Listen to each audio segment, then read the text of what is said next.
Un obusier ukrainien réduit en cendres, une base de drones anéantie, des fortifications balayées en quelques minutes. Le 6 juillet, les forces russes ont frappé vite, fort, et avec une précision chirurgicale. Abonnez-vous et partagez cette vidéo pour comprendre comment ces frappes s'inscrivent dans la mécanique stratégique du front. Chaque cible détruite est une pièce du puzzle militaire. Dans le village de Poltavka, au nord de la région de Zaporijia, un bombardier Su-34 russe a pris pour cible une installation clé du dispositif ukrainien. Une base de soutien logistique couplée à un centre de contrôle de drones. L'objectif était clair, neutraliser les capacités de reconnaissance et de frappe de l'ennemi dans cette zone.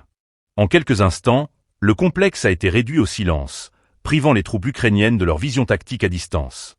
À proximité d'Orekov, théâtre de nombreuses offensives ces dernières semaines, une autre opération s'est déroulée dans l'ombre, pilotée par le 1429e régiment spécialisé dans la guerre par drone.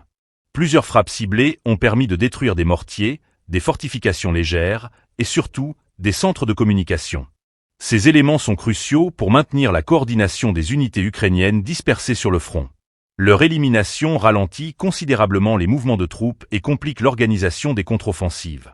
Mais c'est plus au sud, sur les rives du Dnipro, que s'est déroulée l'action la plus symbolique de cette journée.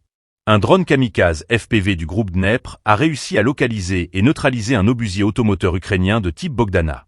Cette pièce d'artillerie, de conception locale, était considérée comme un atout stratégique majeur pour Kiev, en raison de sa mobilité et de sa capacité à frapper en profondeur. Sa destruction constitue non seulement un revers technique, mais aussi un coup porté au moral des forces ukrainiennes. L'ensemble de ces frappes démontre une montée en puissance dans l'utilisation coordonnée des moyens aériens russes, drones, chasseurs-bombardiers, renseignements temps réel.